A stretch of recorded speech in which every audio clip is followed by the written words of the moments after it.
And this near miss may result into a small incident. And this small incident, if ignored, becomes an accident. And this accident, if overlooked, becomes a fatality.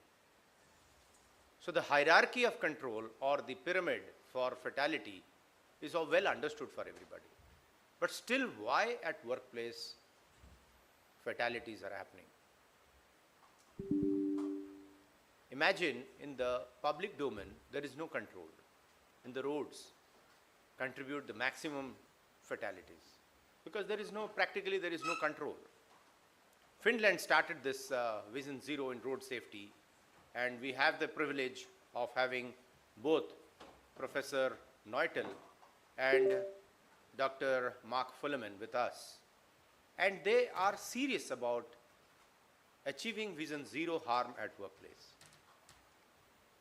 Imagine, I was going through an Indian statistics published by Ministry of Labor and Employment, and I found out that many deaths have happened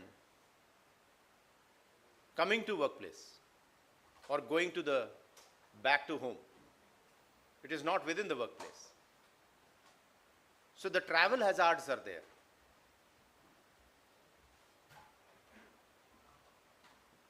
Adopting digital technology, is it an advantage or a disadvantage? First question. Is it doable or difficult? Right? Is it affordable, viable? Is it easy to use? There are many things which are coming into the question. Excuse me. Light ta kotike bole diyantu. Outike. Little more. Yes, that's better. Okay. Now, when we talk about humanizing the workplace, we have to understand that the industrial hygiene is looked after. Illumination, ventilation, provisions for the workers,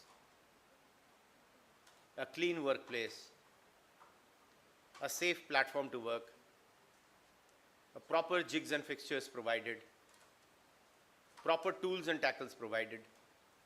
What is the word proper? I again take back that word.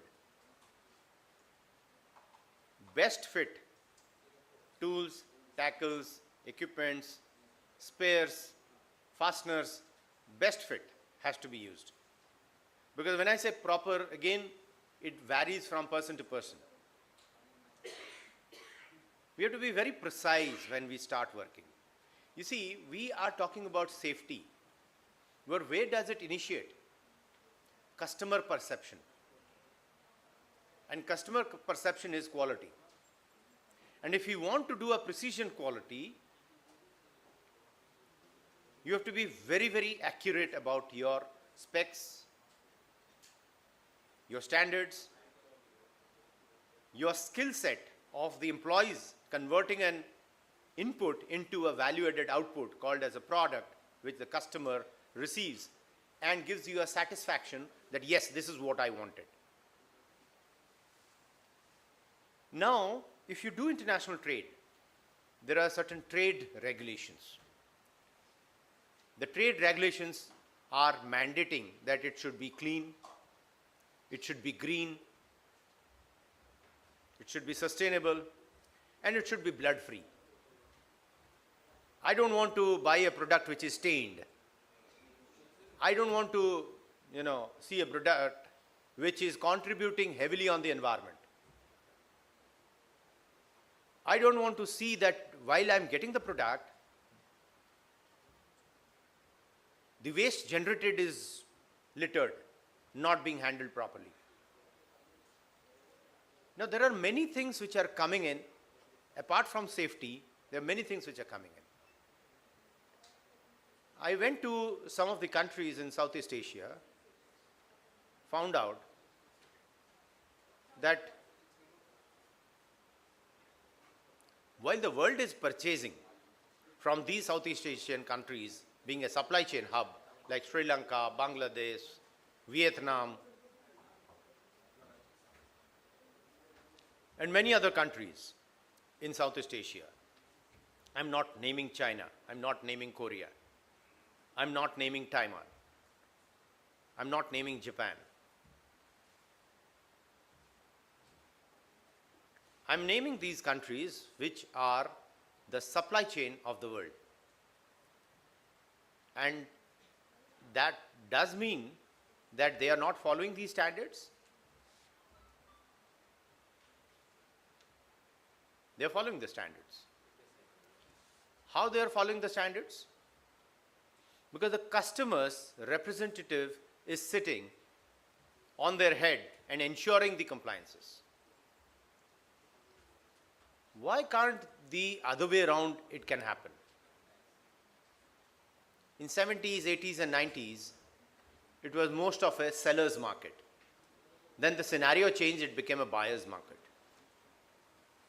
The buyer makes it that who will sell to me and who will not sell to me. Tatas have a wonderful system of contract management system, and you have a star rating for selecting a vendor. So there is a control mechanism that who could supply me.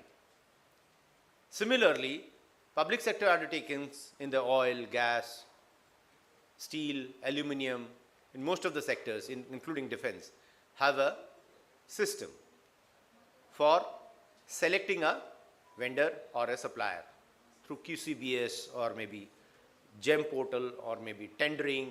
So conditions are fixed. Unfortunately, in India, these are managed. We try to, if we need IBR certified welders, so in the tender we'll give 10 welders name, but when we deliver, there will be one welder with 6 helpers.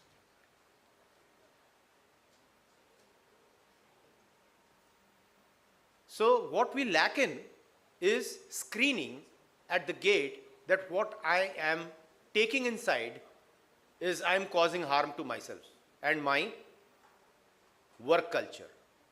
So when we talk about work culture, we have to ensure the safety culture, right? So yesterday we deliberated a lot of things, and a lot of people said that we have a gate pass, we have induction, we have a kiosk, we have many things as digitized. Again, they become a ritual. आज सबने नहाया, माथा टेका. Everybody took a bath and prayed to your God. Whatever. Did you get that feeling that I am praying to God? So they become a ritual. They become a sort of a entry requirement. I am going top the tank and I must have a full body harness. But is that full body harness verified, or how many times you have used it? When are you going to discard a